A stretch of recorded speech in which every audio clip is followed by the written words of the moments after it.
morning students, myself Pramod Sharma, continuing your English online classes। तो जैसा कि आपका English lesson number 7 oil continuation में है और इसी क्रम में page number 40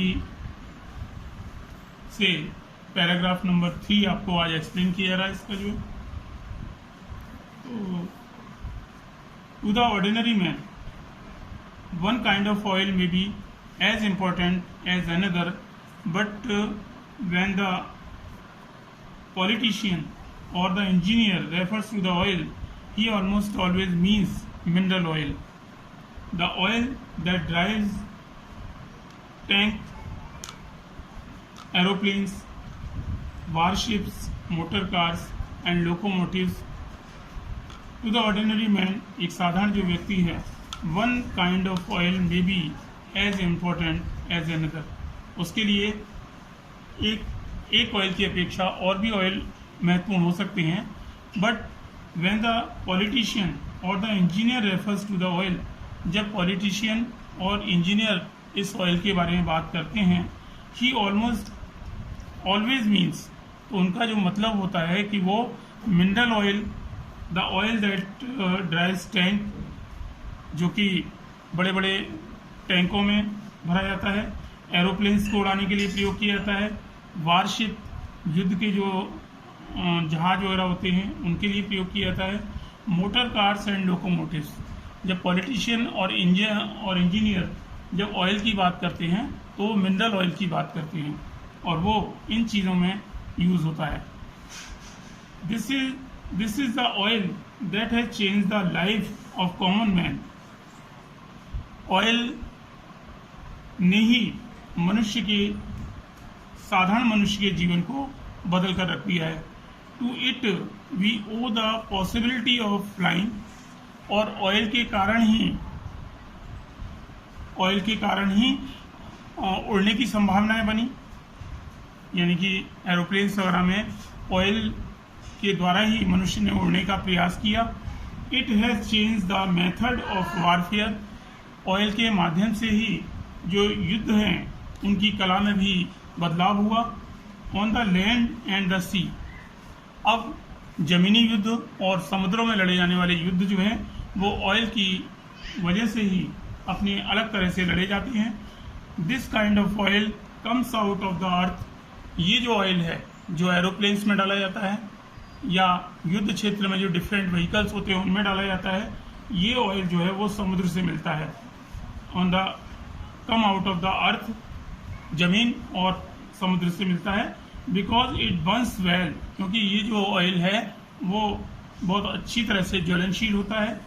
it is use as fuel and in some ways it is superior to coal.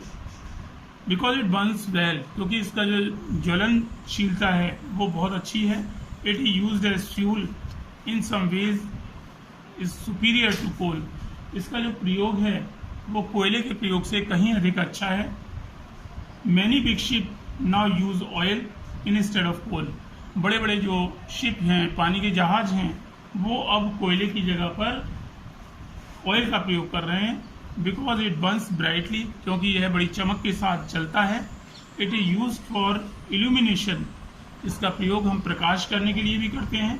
Many homes are still illuminated with oil burning lamps, और आज बहुत सारे घरों में ऑयल लैंप्स के द्वारा हम इसमें रोशनी करते हैं। What are the origin of the oil, oil का जो ओरिजिन है हमें कहाँ से मिलता है। Which now drives out car and aircraft, जिस ऑयल को अपने एयरक्राफ्ट और कार में डालते हैं,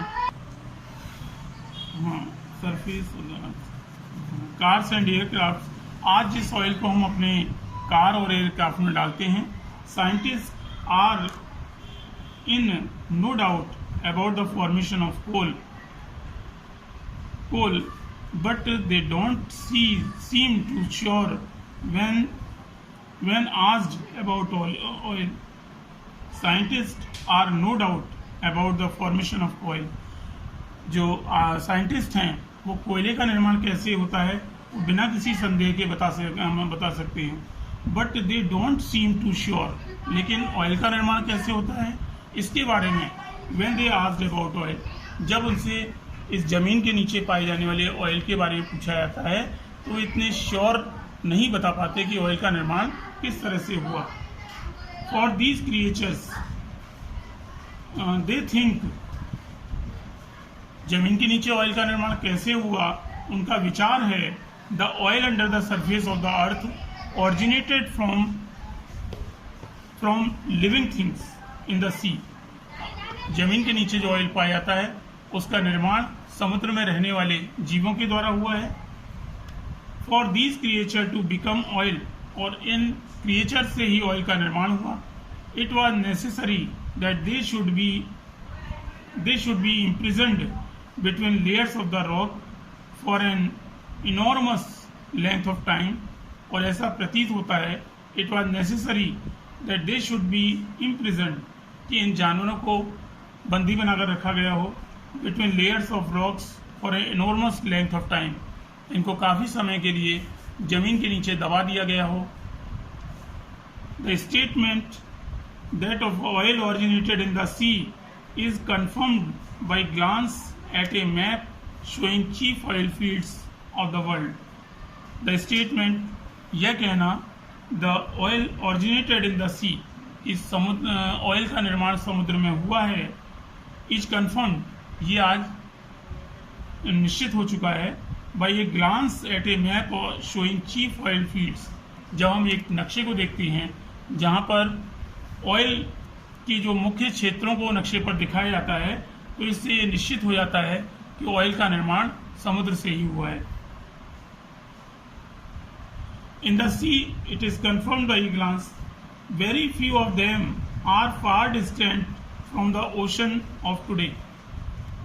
वेरी फ्यू ऑफ देम, उनमें से जो बहुत से जो ऑयल फील्ड्स थे, are far distant from the ocean today, वो ओशन माने महासागरों से बहुत दूर है। The rocks in which oil is found are of sea origin too. The rocks, ऐसी चट्टानें, इन विच ऑयल फाउंड, जिनमें ऑयल पाया गया, are of sea origin too, वो कभी समुद्र का हिस्सा रहे होंगे। Almost always the remains of shell and other proofs of sea life are found close to oil. Almost always the remains of shell, जो शेल होते हैं एनिमल्स के, उनके बचे हुए अवशेष, and other proof of sea life, और समुद्री जीवों के जो बचे हुए अवशेष हैं वो ये प्रूव करते हैं कि जो ऑयल फील्ड्स हैं वो अधिकतर समुद्र के किनारे पाए जाते हैं। ये इसको इधर करना है। There are 4 main areas of world where deposits of oil appear. बहुत सारे क्षेत्र ऐसे हैं दुनिया के जहाँ पर कि मुख्यतः ऑयल पाया जाता है। The first is that of Middle East and include the region near the Caspian Sea. The first is, जो पहला ऑयल फील्ड है, that of the Middle East, वो मध्य पूर्व में है, and include the region near the Caspian Sea, और ये Caspian सागर के हिस्से में आता है। मिडिल ईस्ट जो है वो कैस्पियन सी के हिस्से में आता है। The Black Sea, the Red Sea and the Persian Gulf, ये 4 जो हैं ऑयल के मुख्य क्षेत्र हैं। Another is the area between North and South America, और जो दूसरा क्षेत्र है वो नॉर्थ अमेरिका और साउथ अमेरिका के बीच का हिस्सा है। And the third between Asia and Australia, और जो समुद्र और जो ऑयल पानी का जो तीसरा हिस्सा है वो एशिया और ऑस्ट्रेलिया के बीच का स्थान है। Include the island of Sumatra, Borneo and Java, जिसमें कि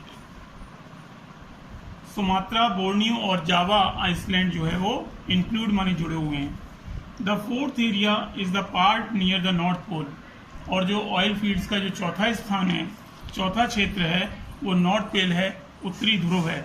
when all the present oil fields are exhausted, जब all the present oil fields are exhausted, सभी ऑयल फील्ड जो हैं एग्जॉस्टेड माने नष्ट हो चुके हैं। it is possible that this cold region may become the scene of oil activity. अगर ये जितने भी ऑयल एरियाज हैं सी में जब ये नष्ट हो जाएंगे तो इट इज़ पॉसिबल, ऐसा संभव है, दैट दिस कोल्ड रीजन, कि जो नॉर्थ पोल पर जो कोल्ड रीजन है may become the scene of oil activity, कि यहाँ पर हम ऑयल की खोज कर रहे होंगे. Yet the difficulties will be great, यहाँ पर परेशानियाँ ऑयल को पाने की बहुत होंगी. And cost may be so high that no company will undertake the work, यहाँ पर ऑयल निकालने के लिए कोई भी कंपनी जो है वो तैयार नहीं होगी. If progress in using atomic power to drive machine is fast enough, it is possible oil driven engine may given place to new kind of engine. If progress in using atomic power to drive machines, अगर आने वाले समय में किसी प्रकार atomic power का विकास होगा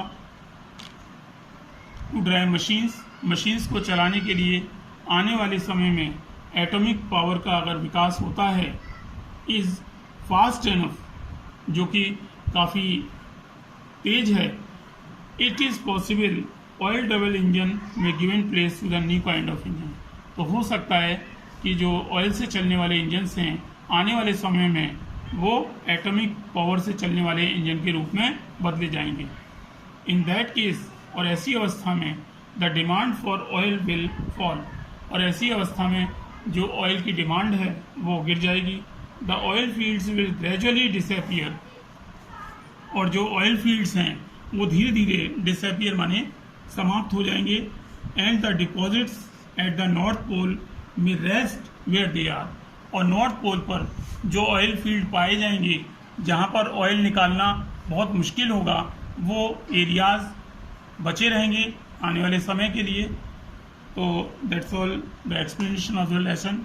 that's all today. Have a nice day.